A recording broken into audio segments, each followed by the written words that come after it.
पहले नरेंद्र मोदी और यूपी के सीएम योगी आदित्यनाथ की बात करता हूं, क्योंकि ये जोड़ी किसी नैरेटिव में फंसे बिना अपने काम पर फोकस कर रही है। मोदी योगी की जोड़ी मिलकर इंडी गठबंधन की झूठ की राजनीति की हवा भी निकाल रही है और अपनी पॉलिटिक्स के पेंच भी लगातार टाइट कर रही है। यह जोड़ी किसी भ्रम की राजनीति में नहीं पड़ती, बल्कि अपने काम पर इसका फोकस रहता है। हमने आपको बताया था कि नरेंद्र मोदी कैसे एक एक चुनौती से निपट रहे हैं। हाल में रूस गए, ऑस्ट्रिया गए, वहां जियो पॉलिटिक्स की चुनौती को निपटाया। देश लौटते ही तीसरे टर्म के अपने पहले बजट की तैयारी में जुट गए। मीटिंग धड़ाधड़ लगातार विकास के काम को आगे बढ़ाने में जुटे हुए। शनिवार को नरेंद्र मोदी मुंबई में थे। उन्होंने करीब 25,000 करोड़ रुपए की योजनाओं की आधारशिला रख दी और साथ में विपक्ष के बेरोजगारी वाले नैरेटिव को धुआं कर दिया। नरेंद्र मोदी ने कहा कि उनकी सरकार में 3 से 4 साल में 8 करोड़ नई नौकरियां पैदा हुई हैं। एक बार प्रधानमंत्री नरेंद्र मोदी को सुनिए, फिर आपको बताऊंगा कि योगी आदित्यनाथ भी कैसे इंडी गठबंधन को लपेटे में लिए चले जा रहे हैं। बीते 3-4 सालों में देश में लगभग 8 करोड़ नए रोजगार मिले हैं। इन आंकड़ों ने रोजगार को लेकर झूठे नैरेटिव गढ़ने वालों की बोलती बंद कर दी है। ये झूठे नैरेटिव वाले निवेश के दुश्मन हैं, इंफ्रास्ट्रक्चर निर्माण के दुश्मन हैं, भारत के विकास के दुश्मन हैं। इनकी हर नीति युवाओं से विश्वासघात और रोजगार को रोकने वाली है और अब इनकी पोल खुल रही है। भारत की समझदार जनता इनके हर झूठ, हर प्रपंच को नकार रही है। जनता इनके झूठ और प्रपंच को नकारे या न नकारे, लेकिन झूठ बोलना ये लोग छोड़ नहीं रहे। ये तो बार बार दिख रहा है। नरेंद्र मोदी तो अपना मोर्चा संभाले हुए हैं।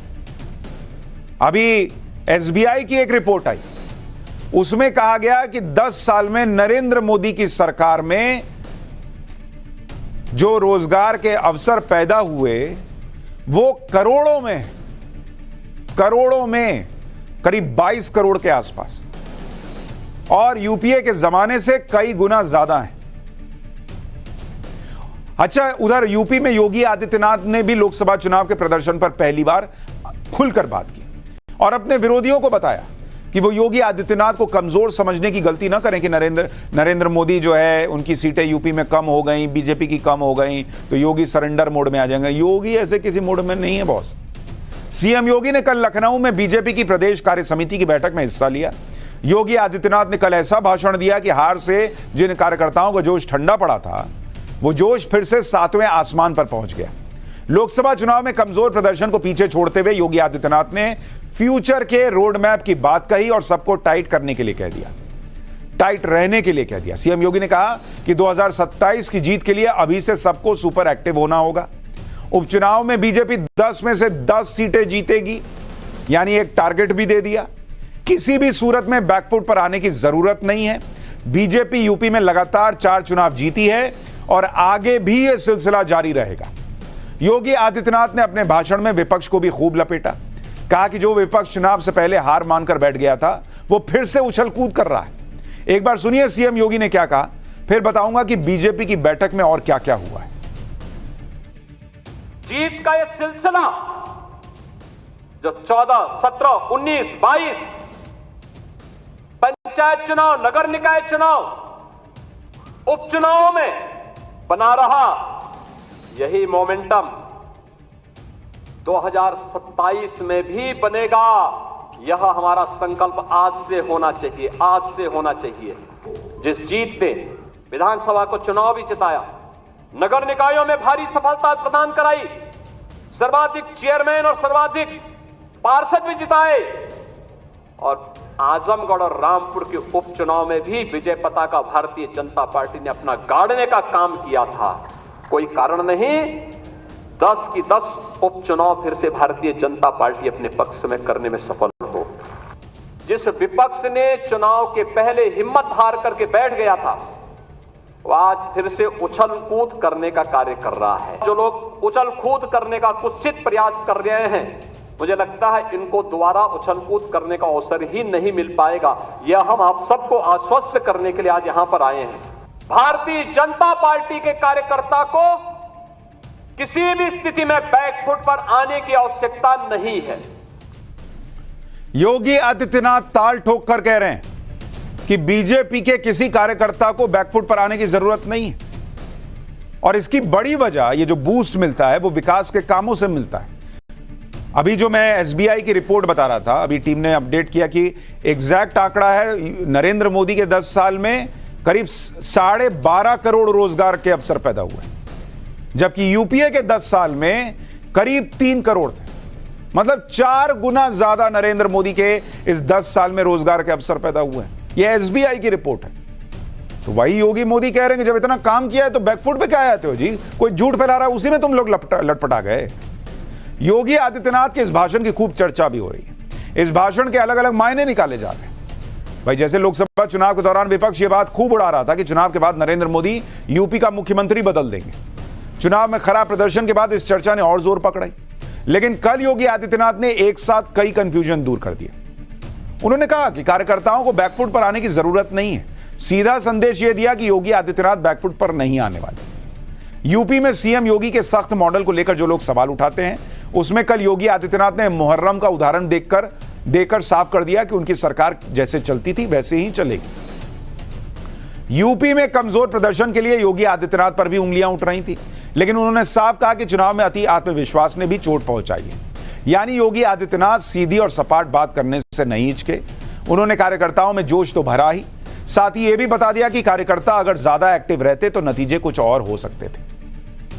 यूपी में बीजेपी के कमजोर प्रदर्शन की वजह को लेकर जो रिपोर्ट बनी थी, उसमें कार्यकर्ताओं की नाराजगी, उनकी उदासीनता और सरकारी मशीनरी से उसके टकराव की भी चर्चा हुई थी। इसलिए शायद बीजेपी कार्यकारिणी की बैठक में हर बड़े नेता ने कार्यकर्ताओं का जिक्र जरूर किया, उनकी नाराजगी को कुछ कम करने की कोशिश की।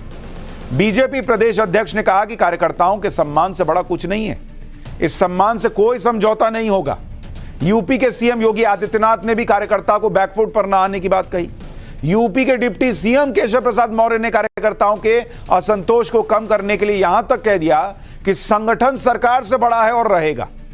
सुनिए यूपी के डिप्टी सीएम को। संगठन सरकार से बड़ा है।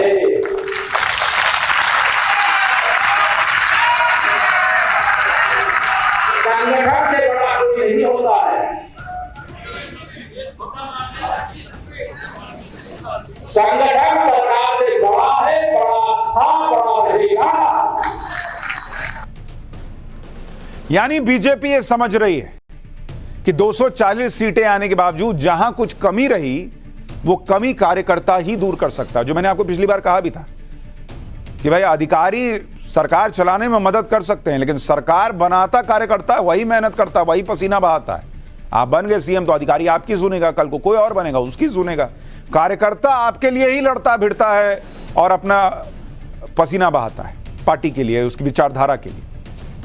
यानी कोई एक दूसरे पर दोष नहीं डाल रहा, बीजेपी में यह दिख रहा है। कोई लड़ाई नहीं हो रही, कोई टकराव नहीं हो रहा। जो असली बात है उसे खुलकर कहा जा रहा है और जो कमियां हैं उन्हें ठीक करने की तैयारी की गई। और यह आज नहीं हो रहा, यह तब से हो रहा है जब से लोकसभा चुनाव के नतीजे आए। खासतौर पर यूपी को लेकर बीजेपी ने लगातार मीटिंग की, पूरी समीक्षा की। जो लोग ये सोच रहे हैं कि भाई बीजेपी तो लग रहा है पता नहीं साइलेंट मोड में चली गई है, नहीं बॉस, वो लगातार काम कर रही है। आप देखिए कि जब लोकसभा चुनाव के यूपी के नतीजे आए तो उसके बाद प्रदेश अध्यक्ष ने सभी उम्मीदवारों को बुलाकर यूपी के नतीजों की समीक्षा की। फिर हारी हुई सीटों पर नेताओं की एक टीम भेजकर बीजेपी ने समीक्षा करवाई। फिर बीजेपी के केंद्रीय नेतृत्व से बीएल संतोष ने लखनऊ जाकर मीटिंग की। बीएल संतोष की मीटिंग में हर क्षेत्र के पदाधिकारियों से उनका आकलन पूछा गया। फिर संगठन के हर स्तर पर बीजेपी ने यूपी के लोकसभा नतीजों का मंथन किया। फिर यूपी बीजेपी की प्रदेश कार्य समिति की बैठक में खुलकर बात हुई। बीजेपी ने हार के कारण पहचाने और हार के बाद आगे का रोड मैप तैयार किया। यानी बीजेपी लगातार एक एक परत जो है वो उधेड़ रही है कि जड़ तक पहुंचे कि कहां कमी रह गई। और कांग्रेस 99 में नाचने में व्यस्त है कि अरे गजब कर दिया, sir sir sir sir sir. अभी बीजेपी का टारगेट है उपचुनाव, जो 10 सीटों पर होने वाला है, और इसके बाद 2027 का बड़ा चुनाव, जिसमें अभी 3 साल का वक्त है। लेकिन बीजेपी ने अभी से तैयारी करनी शुरू कर दी है। यानी एक तरफ बीजेपी है जो तीसरी बार सरकार बनाने के बावजूद अपने प्रदर्शन पर मंथन कर रही है, कमियों को दूर करने पर काम कर रही है, आगे की तैयारी कर रही है।